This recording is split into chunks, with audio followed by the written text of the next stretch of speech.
기뻐하십시오. 기뻐하십시오. 우리는 기뻐할 만한 충분한 이유를 가진 사람들입니다. 그래서 믿고 삶 가운데에서 매일 우리 안에 기쁨이 충만하게 넘어가는 것을 확인하면서 사는 여러분들 되시기를 원합니다. 호주에 온 지 저도 꽤 됐는데요. 처음에 올 때만 해도 한국에서는 직장 생활하면서 경조사 때문에 많이 이제 힘들다라는 생각을 한 적이 있었어요. 한국은 그게 참 그때만 해도 경조사라는 문화가 엄청 많았죠. 월급의 뭐 절반이 경조사로 나간다고 하기도 하고 그럴 만큼. 그러다가 호주에 왔는데 호주에 오니까 경조사에 참석할 만한 기회가 이제 없는 거예요. 그렇죠? 처음에 오셨을 때는 한국에 이제 뭐 누가 돌아가셨다고 갈 수도 없고 누가 결혼한다고 갈 수도 없고 그랬는데 이제 살다 보니까 점점 그런 일들이 이제 많이 생기는 것 같아요. 결혼식도 있고 또 이번 이봉희 집사님처럼 이제 장례도 챙겨야 하는 일들도 있고 많은 일들이 이제 서로 기쁜 일, 슬픈 일 함께하면서 하나님께서 주시는 마음을 나누고 그런 것들로 경조사를 챙기게 되는데 특별히 초청을 받아서 이제 결혼식 같은 경우에는 참 기분 좋게 초청을 받고 가게 됩니다. 참 아름다운 신부, 멋진 신랑, 보통 이제 지인들의 자녀들이 이제 결혼하는 것에 이제 초청을 받아서 가겠죠. 가서 보면 예쁘잖아요, 그렇죠? 결혼식 가면 결혼식장도 예쁘지만 신부도 예쁘고 그 예식하는 모든 친구들과 신랑과 신부와 꽃과 모든 것들이 참 아름답고 예쁘고 그래서 마음이 참 기쁘고 흐뭇하고 그렇습니다. 여러분도 그런가요? 아마 근데 여러분도 그러한 예식을 경험하신 분들도 계시잖아요, 그죠? 많이들 이제 가셨는데 여러분의 결혼식 때는 어떠셨습니까? 여러분의 모습 기억나십니까? 여러분 어땠어요? 여러분 결혼하는 날 생각나십니까? 우리 결혼하는 청년들은 눈만 껌뻑껌뻑 이고 있는데 네, 아마 오늘 밤에 가서 한번 결혼사진 한번 확인해 보세요. 그때 내가 어떤 기분이었는지 어떤 감정이었는지 어떤 마음이었는지 한번 사진을 보면서 확인해 보시기를 바랍니다. 제가 기억하기에도 그날 참 설레였던 것 같아요. 그리고 기대하는 마음이 컸습니다. 이제 새로운 인생이 열리구나. 내가 사랑하는 이 사람과 이제 새로운 삶을 살게 된다는 것. 그것이 너무나 기분 좋았던 그리고 설레였던 한편으로는 두렵기도 했던 그런 날이었던 것 같아요. 아는 목사님의 따님이 결혼하는 결혼식에 갔었는데요. 친구가 보통은 울거든요. 딸이 울어요. 결혼식 하는 날은 왜 울까? 나는 딸이 아니라서 모르겠네. 근데 대부분의 신부들은 울어요. 그쵸? 혹시 우셨나요? 안 우셨나요? 근데 그 목사님 따님은 신부인데 결혼하는데 너무너무 행복하게 웃는 거예요. 거의 뭐 입꼬리가 그냥 어디 귀에 걸렸다 그러죠? 그냥 너무 웃으니까 어머니가 보기에도 너무 좋아하니까 너무 좋아하니까. 근데 결혼식이라는 게 그래요, 그렇죠? 결혼식은 그러한 시간이어야 되는 거예요. 행복하고 그러한 기쁨이 충만한 그런 날이어야 되지 않겠습니까? 그럼 결혼식 이렇게 초청받아서 가면서 아내하고 무슨 얘기 하게요? 무슨 얘기 할까요? 옛날 결혼식 얘기도 하기도 하겠지만 너네들이 생각이 나는 거예요. 우리 청년들이 이제 혼기도 되고 이제 곧 가야 될 것 같은 사람도 있고 이제 가려고 준비하는 사람도 있을 것 같고 누가 제일 먼저 결혼할까요? 청년들 중에 범민 오빠 엄마 아빠는 아직 꿈도 안 꾸시는 것 같은데 네. 꿈꿔야죠. 그죠? 여러분 우리 청년들을 위해서 기도해 주십시오. 이제 벌써 열몇 살, 뭐 중학생, 고등학생 때 만났던 아이들이 25살, 30살 막 이래가지고 이제 배우자를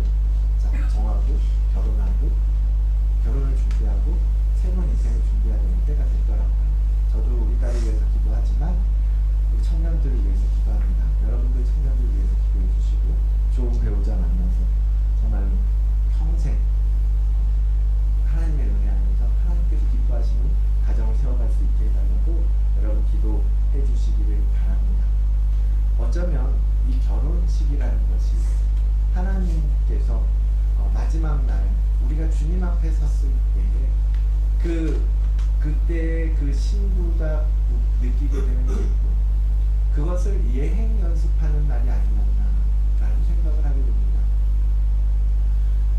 요한계시록에 보면 그 마지막 날 혼인잔치에 대해서 기록한 장면이 있잖아요. 요한계시책 복음이라고 했습니까? 계시록이라고 했습니까? 요한계시록의 19장의 말씀이에요. 1절부터 10절까지가 그 마지막 날에 있을 혼인잔치에 대한 묘사인데, 자 6절부터 9절까지 읽어드릴게요. 또 내가 들으니 허다한 무리의 음성과도 같고 많은 물소리와도 같고 큰 우레소리와도 같은 소리로 이르되 할렐루야, 주 우리 하나님 곧 전능하신 이가 통치하시도다. 우리가 즐거워하고 크게 기뻐하며 그에게 영광을 돌리세. 어린 양의 혼인기한이 이르렀고 그의 아내가 자신을 준비하였으므로 그에게 빛나고 깨끗한 세마포 옷을 입도록 허락하셨으니 이 세마포 옷은 성도들의 옳은 행실이로다 하더라. 이렇게 이야기하고 있는데요. 천사가 내게 말하기를 기록하라. 어린 양의 혼인잔치에 청함을 받은 자들은 복이 있도다 까지 제가 9절까지 읽었습니다. 여러분 이 묘사들을 들으시면서 어때요? 어떠한 혼인잔치가 과연 천국에서 예비되어 있을까요? 저는 이 장면을 볼 때마다 정말 영국 국왕 즉위식 이 세상에서 우리가 볼 수 있는 가장 화려하고 가장 아름답고 가장 근엄하고 가장 멋진 어떤 예식, 그러한 예식보다도 제가 이해하기로는 하나님 나라에서 우리가 마지막 날에 들어가게 될 그 혼인잔치는 이 세상의 것과 비할 바 아닐 거 아니에요, 그죠? 그거보다 훨씬 어마어마한 정말 천사들이 사방에서 둘러싸고 하나님을 찬송하고 이 신부된 하나님 어린 양의 신부된 자들을 초청하여 맞이하는 그 장면, 전 너무너무 기대되고 너무너무 사모하게 되는 거예요. 그때 신부로 단장해서 그 누구보다도 행복하고 기쁨이 충만한 그런 여러분, 그 혼인잔치 날을 여러분 소망하며 사는 여러분들이 되시기를 바랍니다.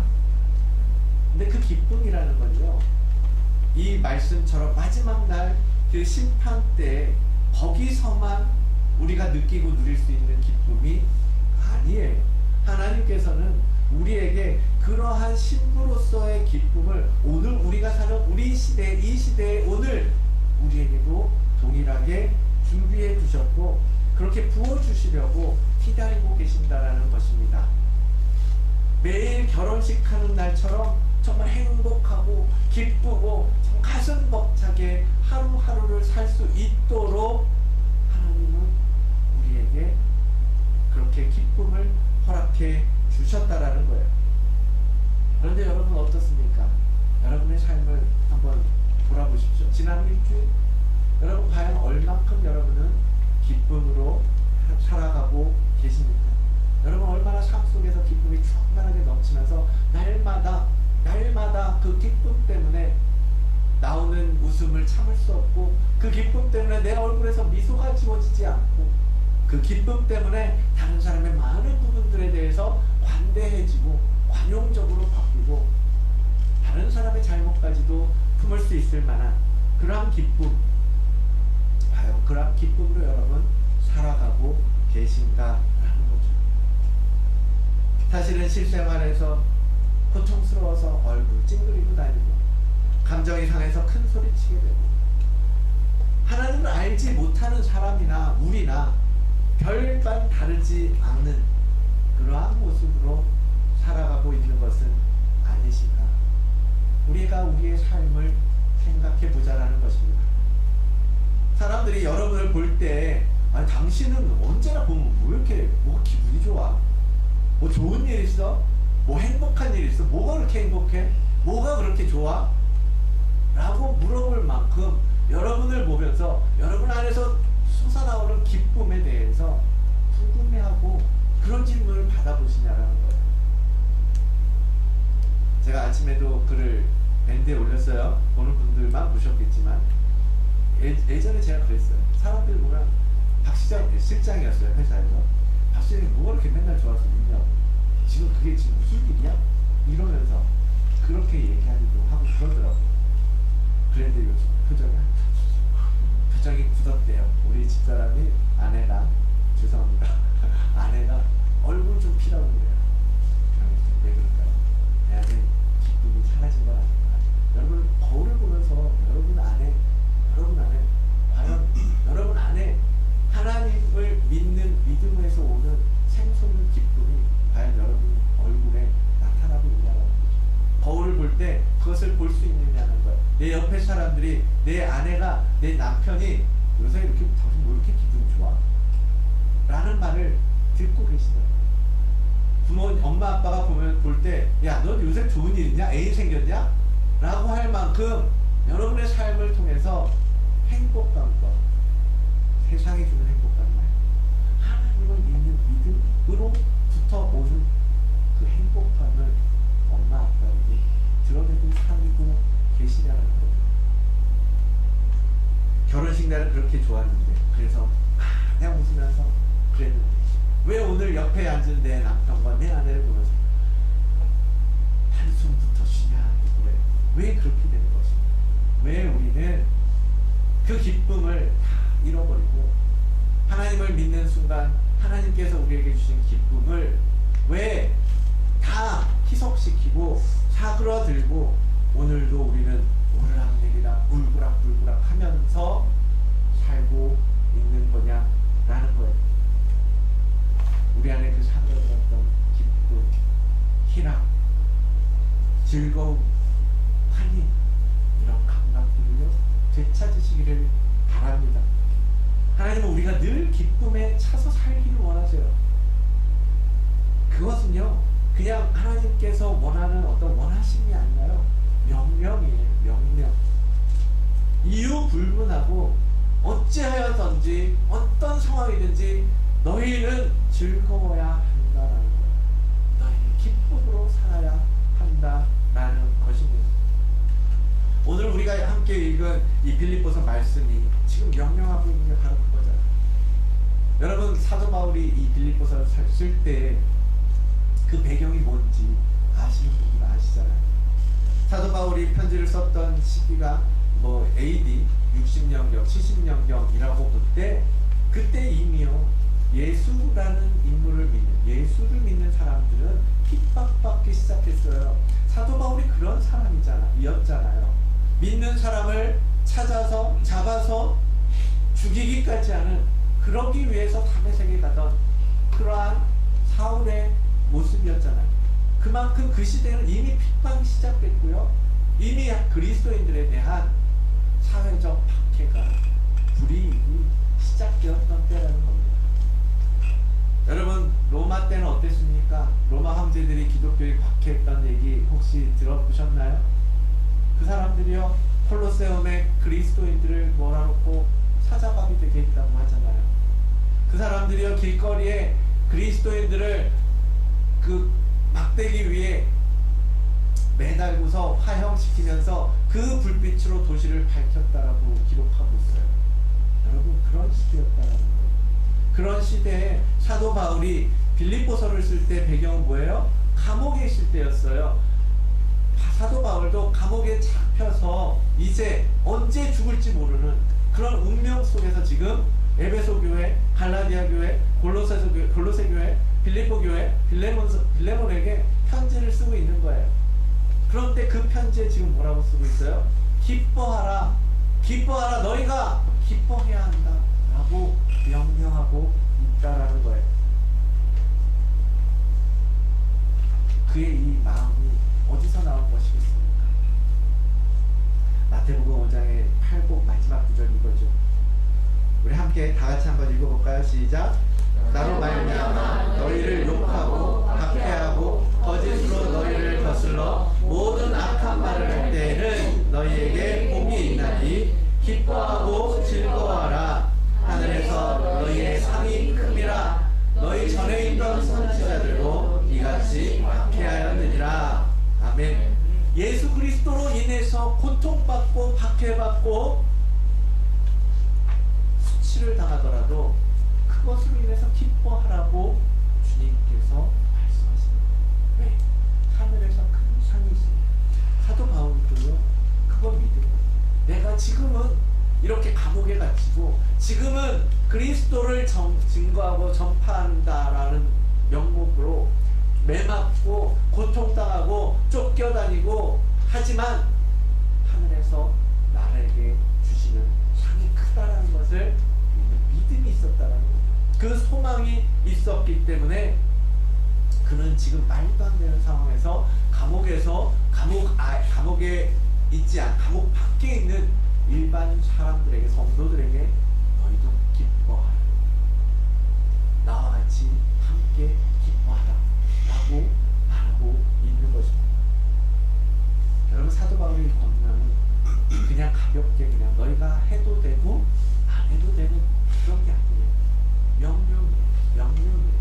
우리는 그렇게 살아내야 하는 그리스도인으로서 살아내야 하는 명령이라는 겁니다.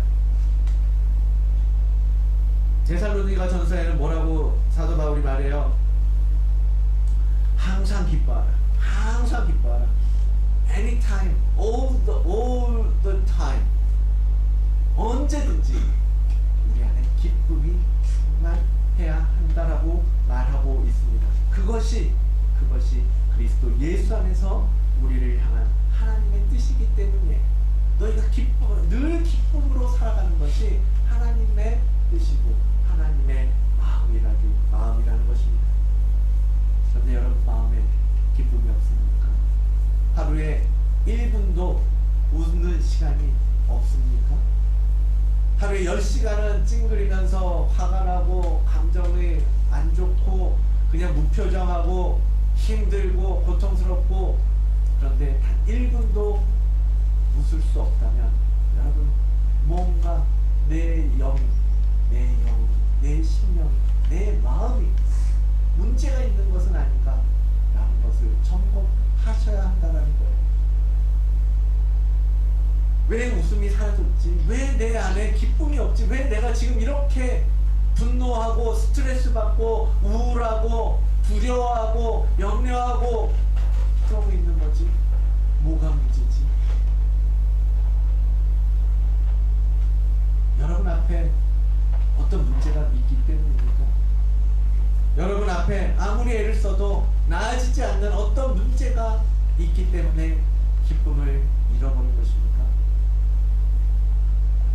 영주권만 받으면 웃을 때가 있겠지라고 웃을 수 있을 것처럼 생각했던 때도 있습니다. 빚을 다 청산하면 그럼 살만하겠지라고 믿을 때도 있었습니다. 진이가 다 크면 잘 크고 갈 길 잘 가면 이제 뭐 더 걱정 없고 행복할 수 있을 거라고 생각했습니다. 여러분 다 마찬가지죠. 그런데 여러분 어떻습니까? 그 문제들이 다 풀렸어요. 해결됐어요. 우리 짐이 잘 자랐고 우리도 이제 영주권도 받고 호주에서 이제 살 만큼 살 수 있게 되었어요. 그러면 여러분 걱정이 없어지나요? 그러면 여러분 늘 행복한가요? 늘 기쁘신가요? 왜 그렇지 못한 거에 대해서 왜 우리는 여전히 또 다른 문제에 우리의 기쁨을 잃어버리고 살고 있는지 우리는 생각해 봐야 되지 않겠습니까? 모든 게 다 똑같은데 왜 어떤 날은 기분 좋고 행복하고 또 어떤 날은 답답하고 우울하고 똑같아요. 변한 건 없어요. 근데 왜 나는 이렇게 오르락내리락 하는 것입니까? 바로 그 기쁨이 없는 이유, 기쁨이 지금 사라진 이유에 대해서 여러분은 내 말씀을 통해서 확인하고 점검해 보기를 원합니다. 우선은 성경이 말씀하고 계시는 기쁨이라는 게 무슨 뜻일까요? 어떤 의미일까요? 성경에 기뻐하라 라고 말씀하고 계시는데 rejoice 라는 말이 무슨 의미입니까? 항상 기뻐하라. 여러분 슬픈 일이 있는데 그럼에도 불구하고 기뻐하라는 뜻입니까? 웃어야 한다는 말입니까? 자녀들이 다쳐서 돌아왔는데 그래도 괜찮아라고 웃어야 한다는 거예요? 낙천적으로 살라는 말입니까? 긍정적으로 살라는 말입니까? 아니에요. 성경이 말하는 기쁨이라는 말, 의미는 그러한 것들이 아니라는 거예요.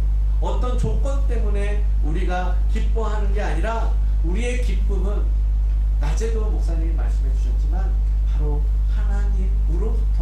하나님으로부터 오는 것이어야 하는 거예요. 왜? 하나님이 기쁨의 근원이시기 때문입니다. 시편 16편에 보니까요, 주께서 생명의 길을 내게 보이시리니 주의 앞에는 충만한 기쁨이 있다라고 말씀하고 계세요. 주님 앞에는, 하나님께는요 언제나 충만한 기쁨이 있다는 거예요. 그의 오른쪽에는 영원한 즐거움이 있나이다. 하나님께 가면 그분에서부터 계속해서 기쁨과 즐거움이 흘러나오기 때문에 우리는 그 하나님으로부터 기쁨을 누릴 수가 있는 것입니다. 또한 성령의 9가지 열매를 보면 첫 번째 열매가 뭐죠? 사랑이죠. 두 번째 열매는 희락이에요. 그만큼 기쁨은 성령께서 맺게 해주시는 너무너무나 중요한 열매라는 거예요. 성령으로 인하여 우리는 기쁨을 더 크게 풍성하게 누릴 수 있고 기쁨의 열매를 맺을 수 있습니다. 보세요. 하나님, 성부 하나님, 성령 하나님, 그리고 우리 주 예수 그리스도, 그 예수 그리스도로부터 주어지는 기쁨, 삼위일체 하나님으로부터 흘러나오는 기쁨으로 우리는 살아야 합니다. 이 세상이 주는 기쁨은 정말 잠깐의 기쁨이잖아요. 그죠? 우리의 눈과 귀를 즐겁게 해주기도 하고, 우리의 마음을 평안하게 해주기도 하고, 우리의 생각을 잠시 기쁘게 해줄 수도 있어요. 그런데 조건이 바뀌고 상황이 바뀌거나 하면 그 기쁨은 그냥 사라지고 맙니다. 기쁨도 거기서 끝나고 말잖아요. 남자들은 좋은 차 갖고 싶은 로망이 있어요. 여기 남자가 아닌 남자들도 있을지 모르지만 대부분의 남자들은 좋은 차를 한 번쯤 꿈꿔봅니다. 그런데 우리가 포르쉐를 타고 벤츠를 타면 그 꿈이 이루어진 거잖아요. 그죠? 그러면 매일매일 행복하게 운전할 것 같으세요? 혹시 그런 차 운전해 본 적 있으십니까? 그렇지 않다는 거예요. 한두 달 운전하고 나면 뭐 또 차 새 차 뽑으면 지은이는 어떤지, 지금 차 깨끗하게 잘 타고 있는지 모르겠는데 기수 나기 전에는요 정말 애지중지 매일매일 가서 돌아보고 맨날 오늘 하은이 그랬어? 그러다가 어느 날 쿵 했어. 그 다음부터는 이제 중고차 되는 거예요. 우리 대현이가 작년에 호주에 처음 왔을 때부터 아이폰 노래를 했거든요. 근데 얼마 전에 드디어 득템 축하해, 드디어 아이폰을 가졌어. 며칠 동안 즐거웠어? 지금까지 즐거워. 아, 기쁨이 참 오래가네요. 며칠 지나고 나면요 그냥 폰이에요. 폰. 그죠? 그냥 중고폰 되는 거예요. 그죠? 우리가 세상에서 갖고 싶었던 거, 이것만 있으면 난 정말 다 가진 것 같을 거야. 이것만 있으면 난 행복할 것 같아 라고 하는 것들, 사실은 갖고 나면, 손에 쥐고 나면 금방 내 안에 기쁨이 사그라들고 맙니다. 이스라엘 백성들이 홍해를 건넜어요. 우와, 400년 만에 노예에서 해방됐어요. 그리고 하나님은 이 말도 안 되는 기적 속에 홍해를 건넌 그들이 불평하기 시작한 게 며칠이에요? 3일 만에 그들은 왜 나를 여기까지 끌고 왔냐고 불평하잖아요. 세상의 눈으로 바라보는 것은 우리 안에 기쁨은 정말 잠깐일 수밖에 없다는 거죠. 그런데 하나님이 주시는 기쁨은 그렇지 않다. 하나님으로부터 흘러나오는 기쁨은 하나님이 영원하시기 때문에 그 하나님께서 영원히 우리에게 그 기쁨을 주기로 약속하셨기 때문에 그 기쁨은 결코 사그러들지 아니하고 사라지지 아니하고 결코 무너지지 아니하는 기쁨이라는 거예요. 그 기쁨을 사도 바울은 지금 우리에게 명령하고 있는 것입니다. 너희도 하나님으로부터 오는 그 기쁨을 누려라라는 거예요. 기뻐하라. 다시 한번 내가 말하는 기쁨이 있는 자들은 아무 근심 걱정하지 마라. 오직 그 기쁨의 근원 되신 여호와 하나님께 간구하라는 거예요.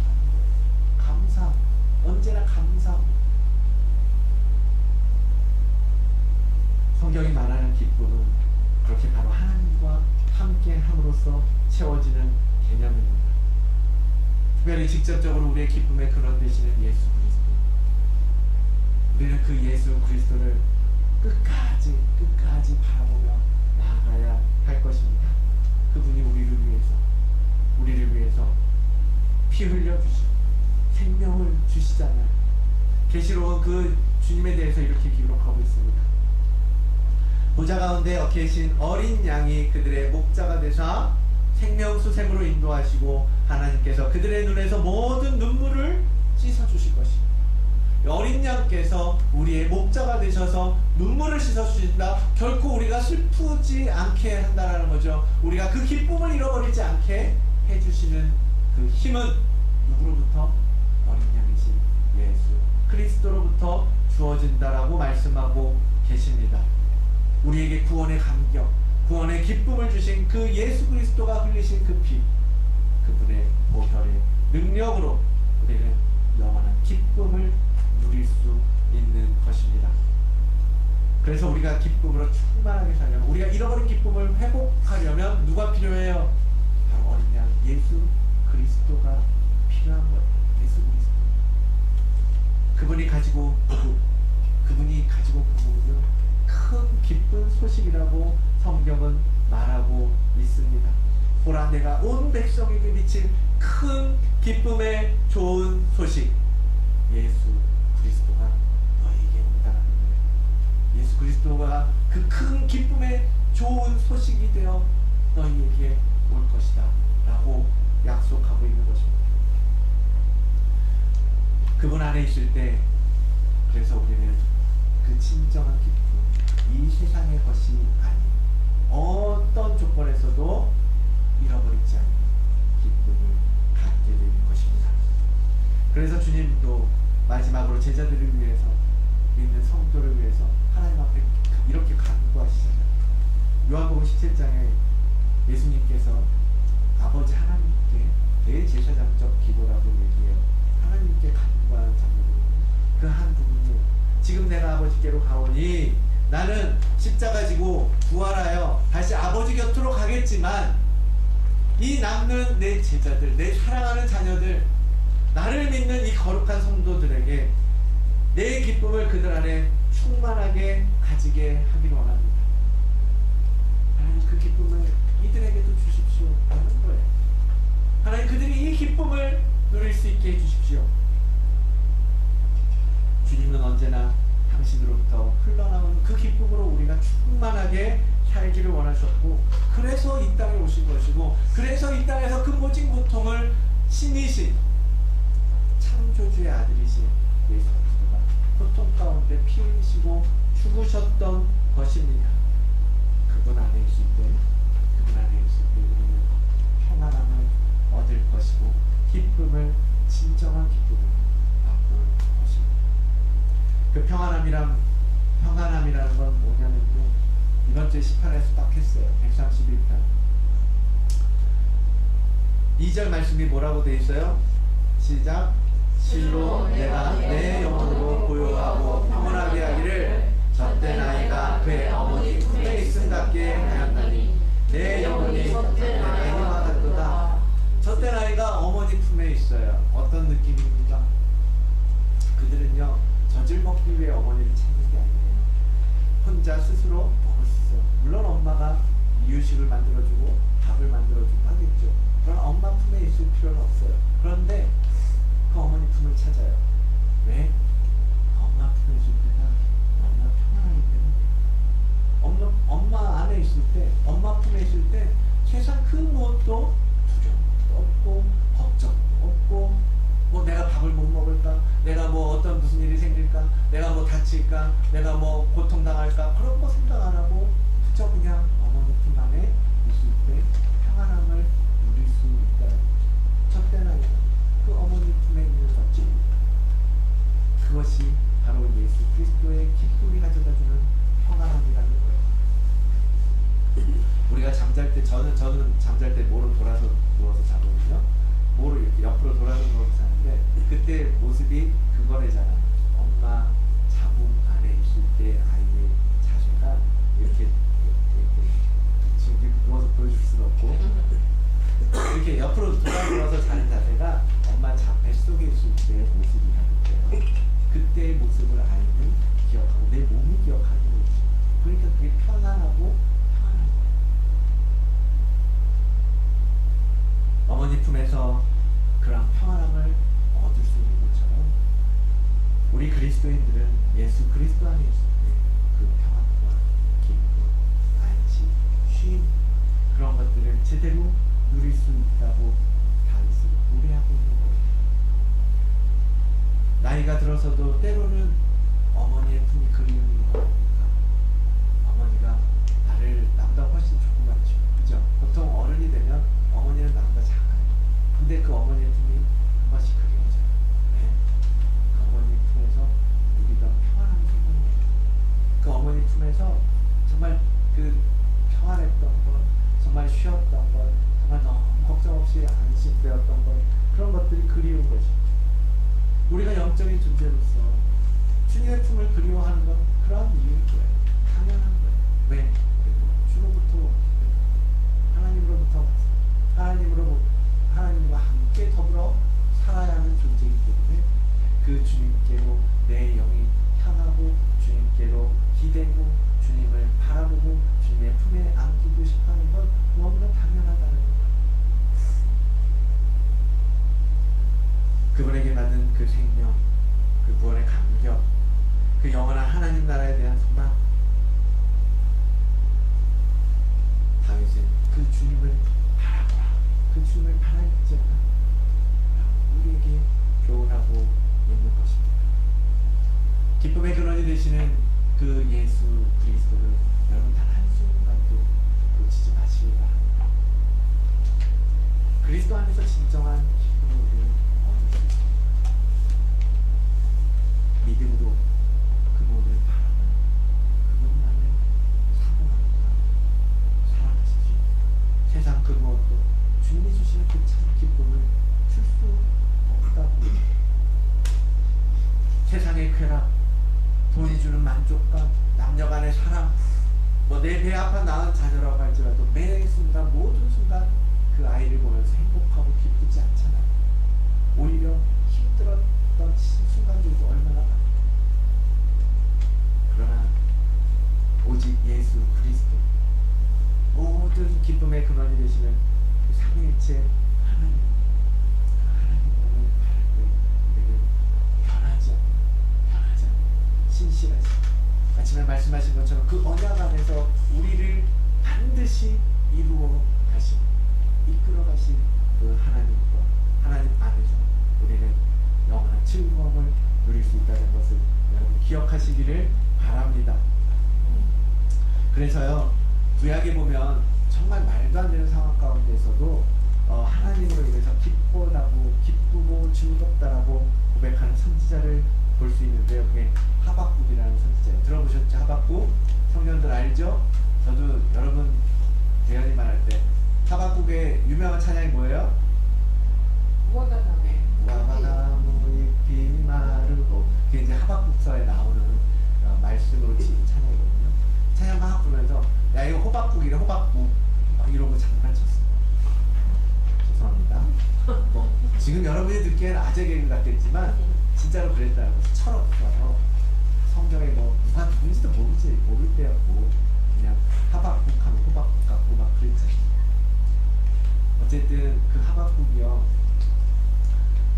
그 기쁨, 그 말도 안 되는 상황 가운데 기쁨을 이야기하는 장면이 있어요. 하박국 3장 16절로 18절의 말씀입니다. 우리 같이 한번 읽어볼까요? 이 말씀이요. 시작. 내가 들었으므로 내 창자가 흔들렸고 그 목소리로 말미암아 내 입술이 떨렸도다. 무리가 우리를 치러 올라오는 환난 날을 내가 기다리므로 썩이는 것이 내 뼈에 들어왔으며 내 몸은 내 처소에서 떨리는도다. 비록 무화과나무가 무성하지 못하며 포도나무에 열매가 없으며 감람나무에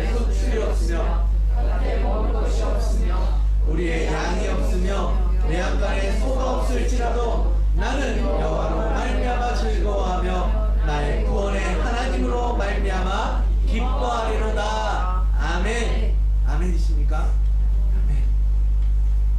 여러분, 하박국 선지자가 지금 처한 상황, 하박국 선지자가 지금 말씀을 선포하는 상황이 뭐냐면 유다가 이제 멸망을 앞두고 있는 거예요. 백성들을 향해서 너희 심판받을 거다라고 하나님 선포하면서 하나님 앞에 호소하는 거예요. 하나님, 도대체 왜 이 세상에 악인들이 힘을 얻고 악인들이 지금 득세하는 것입니까? 왜 하나님의 백성인 이스라엘이 더 악한 자들에 의해서 그들의 손으로 우리를 심판하려 하십니까? 라고 이야기하는 거예요. 하나님 앞에 막 따지는 거예요. 그러면서 하나님의 뜻을 알고 하나님의 계획을 알고서 지금 두려움에 떨면서 기도하는 거예요. 창자가 흔들리고 입술이 떨리는 그 두려움 속에 대적들이 올라오는 그 날을 기다리면서 얼마나 두려워, 얼마나 정말 도대체 앞으로 무슨 일이 어떻게 일어날지 그 상황 속에서 주변을 돌아보는 하박국 선지자가 보니까요, 나무에 열매도 없고 아무것도 먹을 게 없고 아무것도 남은 게 없고 양떼도 우리에 하나도 없고 먹을 것도 없고 이 상황 속에서 그 상황 속에 지금 하박국이 있는, 그런데 그가 이렇게 고백합니다. 내 손에 아무것도 없고 가진 것도 없지만 당장 대적들이 쳐들어오는 걸 두려움으로 기다리고 있지만 주님, 나는 여호와로 인하여 기뻐하겠습니다. 그 구원의 하나님으로 말미암아 내가 즐거워하겠습니다 라고 고백하는 거예요. 하나님이 계십니다. 하나님께서 지금 우리를 붙들고 계시니까 나는 이런 상황 속에서도 감히 기쁘고 즐겁다라고 고백합니다.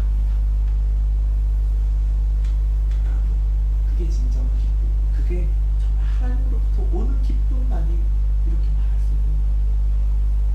우리가 누릴 기쁨은 가장 낮은 단계는 우리의 먹을 것을 채워주고 우리의 필요를 채워주셔서 감사합니다, 기쁩니다, 즐겁습니다, 하나님 찬송합니다.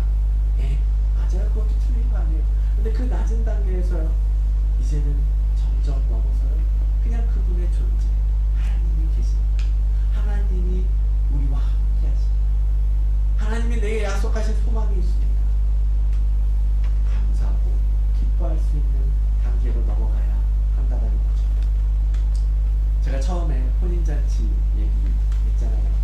이스라엘에서는요, 혼인을 약속하려면요 1년 정도를 신랑과 신부가 떨어져서 산다라고 합니다.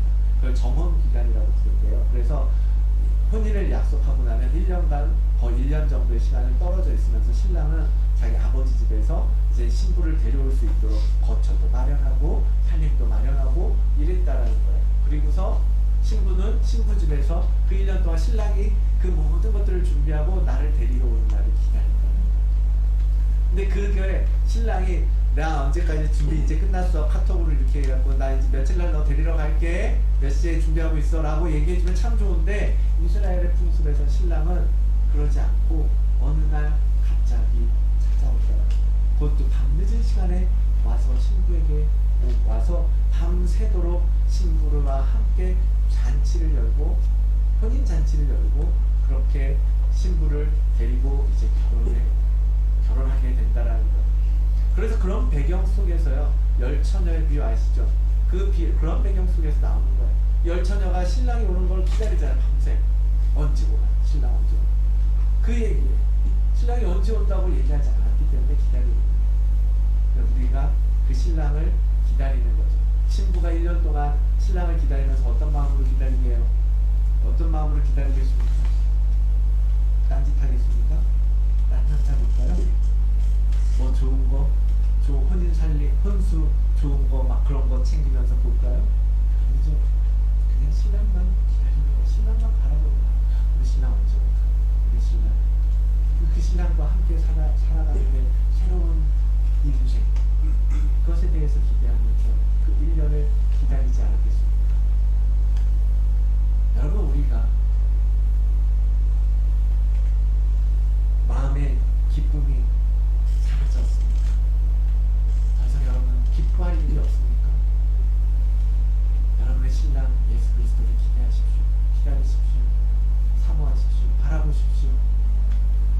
마지막 날 우리를 데리고 혼인잔치로 인도해 갈 그 주님을 바라보십시오.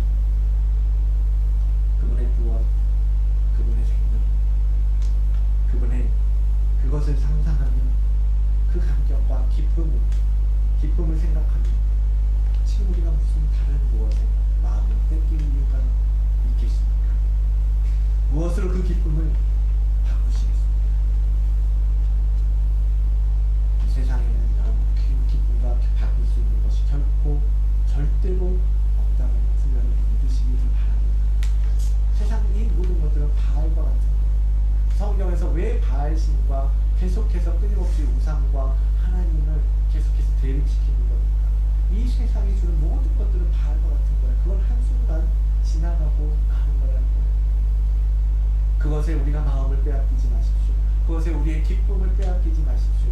우리의 기쁨의 진정한 근원은 바로 예수 그리스도 우리 주 하나님으로부터 와야 하는 것입니다. 그래서 시편 기자는 이렇게 선포합니다. 우리 마지막으로 한번 같이 읽어볼까요? 시작. 의인을 위하여 빛을 뿌리고 마음이 정직한 자를 위하여 영을 뿌리시는구나. 의인이여 너희는 여호와로 말미암아 기뻐하며 그의 거룩한 이름에 감사할지어다. 아멘. 하나님께서 기쁨을 뿌리시고 여러분의 마음, 우리가 주님을 바라보면 여러분 주님을 사모하고 계속 그 주님으로 주님 안에 거하면서 주님과 함께 교제하고 주님과 함께 연합하여 나갈 때 하나님께서 우리 마음속에 끊임없이 샘솟는 기쁨으로 우리를 인도해 주실 것입니다. 그 기쁨에 우리는 찬양하며 그 기쁨으로 감사하며 나가면 되는 것입니다.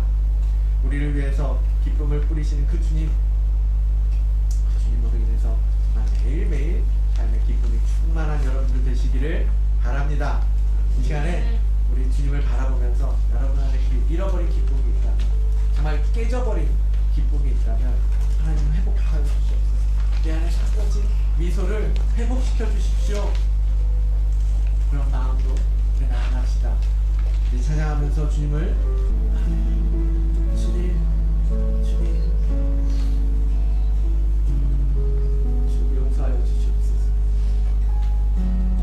꼭 숨겨두고 꼭 붙잡고 있었던 내가 가장 소중하다고 생각하는 내 마음이 가장 많이 갔던 그 영역을 주님의 제 주님 앞에 내려놓기를 원합니다.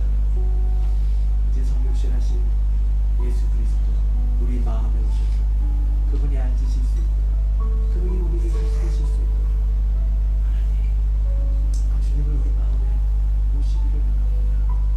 그것이 우리의 입술의 고백으로도 끝나지 않게 하여 주시옵소서. 우리 삶에서 참으로 많은 것을 하나씩 하나씩 내려볼 수 있는 자들 되게 하여 주시옵소서. 우리는 할 수가 없습니다. 주님, 우리가 할 수가 없습니다. 우리 힘으로는 그것을 내려놓을 수가 없어요. 내 손을 펼 수가 없습니다. 주님 도와주십시오. 주님 도와주십시오.